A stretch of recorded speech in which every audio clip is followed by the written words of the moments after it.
तो देखते हैं कौन जिम्मेदार कैसे। देखिए, जो नीट पेपर हुआ है ये लाखों बच्चों के जीवन के साथ खिलवाड़ है, उनका कॉन्फिडेंस तोड़ा जा रहा है। और सबसे दुर्भाग्यवश क्या है बात पता है, 2 साल पहले 2024 में भी सेम घटनाएं हुई थी।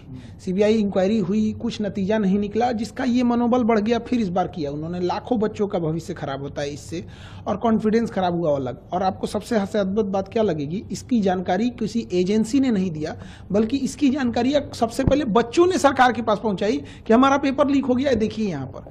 गवर्नमेंट की जो एजेंसी है उन्हें ये पता चलना चाहिए यहाँ पे। तो हमने जो एजेंसी को दे रखा है ये पेपर लीक, ये एग्जाम कराने के लिए, ये समझ में नहीं आता इन्हें पेपर कराने के लिए दिया गया या लीक कराने के लिए। एनटीए को दिया गया, नेशनल टेस्टिंग एजेंसी, उसका नाम होना चाहिए never trustable agency.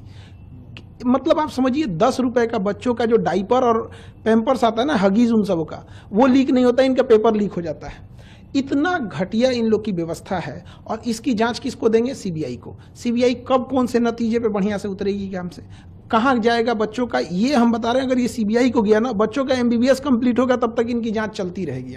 Supreme court के किसी रिटायर्ड जज को इसका एक ऑब्जर्वर बनाना चाहिए, और एक टाइमलाइन के अंदर में कौन जिम्मेदार है उसको कड़ी सजा होनी चाहिए। अगर सजा नहीं होगी तो फिर आज राजस्थान केरल नाम आ रहा है, कल कोई और राज्य नाम आएगा यहाँ पे, बट अल्टीमेट बच्चों का भविष्य खराब हो जाएगा इससे।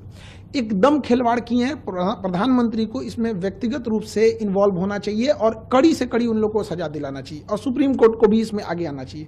देखिए, इसमें लॉस कहाँ होगा, जब कभी भी हिस्ट्री उठा के देखिए, जब भी पेपर लीक होता है तो अगला जो पेपर होता है वो एजेंसी दुश्मनी करके बनाती है। 2024 में पेपर लीक हुआ नीट का, उसके बाद क्या हुआ, बच्चों के जान निकाल दिया गया, इतना टफ बनाया। 1997 में लखनऊ से होता क्या है, आईआईटी जेईई का पेपर लीक होता है, उसके बाद जो टफ बनाया, जान निकाल देता है बच्चों का। 2015 में नीट न होके एआईपीएमटी जब होता था, तो जब पेपर लीक हुआ था उसके बाद इतना टफ बना देता है कि बच्चे अब डिप्रेशन में चले जाएंगे। यहाँ पे सोचिए उन बच्चों का क्या होगा जिनका 700 से प्लस नंबर आ रहा था, जिसका 650 आ रहा था। हर बच्चे का अपना एक स्ट्रेंथ होता है, कोई टॉपर होते हैं, कोई सिलेक्शन वाले होते हैं, कोई रैंकर्स होते हैं। तो जिनका सिलेक्शन इस बार हो रहा था, ऑफिशियल वेबसाइट से उन्होंने आंसर की मिला लिया था, अब बच्चे हम लोग के पास आ रहे हैं डिप्रेशन लेके। एक बच्चा था, इतना पढ़ने में बढ़िया था, उसकी मम्मी डेथ कर गई थी इसी जनवरी में। उसको हम लोग ने इतना मोटिवेट किया कि बच्चे देखो पढ़ाई करो, अच्छी बात है, अगर अच्छा एग्जाम निकाल लोगे तो तुम्हारे सब कुछ घर की चीजें सही हो जाएगी। आज वो बच्चे को हम किस मुंह से जाएंगे वहां पे? आज वो पूछ रहा है हमारे ऑफिस में, हमारे पास हिम्मत नहीं है कि उसके सामने जाके कह सके, वो तो टूट जाएगा। और एनटीए को क्या समझ में आ रहा है? तो ऐसे बच्चों को, बहुत सारे ऐसे बच्चे, एनटीए कह रहा है कि हम दोबारा फॉर्म नहीं भरवाएंगे, दोबारा पैसे नहीं लेंगे, जो बच्चे रजिस्टर्ड किए तो उनका दोबारा एग्जाम ले लेंगे। एनटीए वाले लोग करोड़पति हैं, घर में बैठे हैं।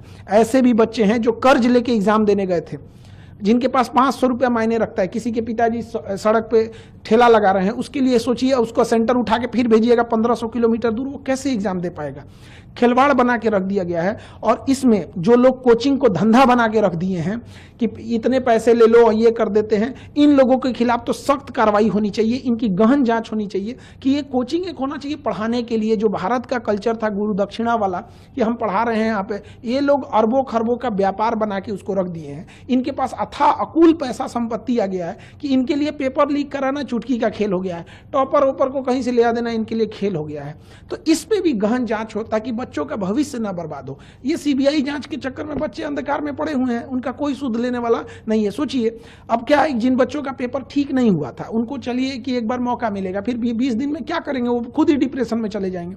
लेकिन जिनका अच्छा हो गया था, कई ऐसे बच्चे होते हैं, आप समझिए ध्यान से, लड़के जो होते हैं ना, लड़के वो अगर फेल हो जाए तो उन्हें दोबारा मौका मिलता है। लड़कियों का सोचिए, उनकी शादी करा दी जाती है।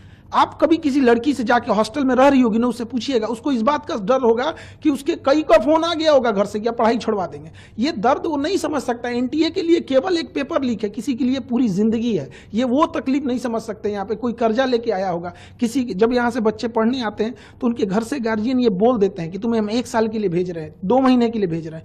इतनी तकलीफ होती है। केवल एक पेपर लीक नहीं है। जो इस सोसाइटी को नहीं देखा है, जो एसी में बैठ के रहने वाले लोग, वो नहीं बता सकते हैं कि गरीब के घर में कितनी दिक्कत होती है यहाँ।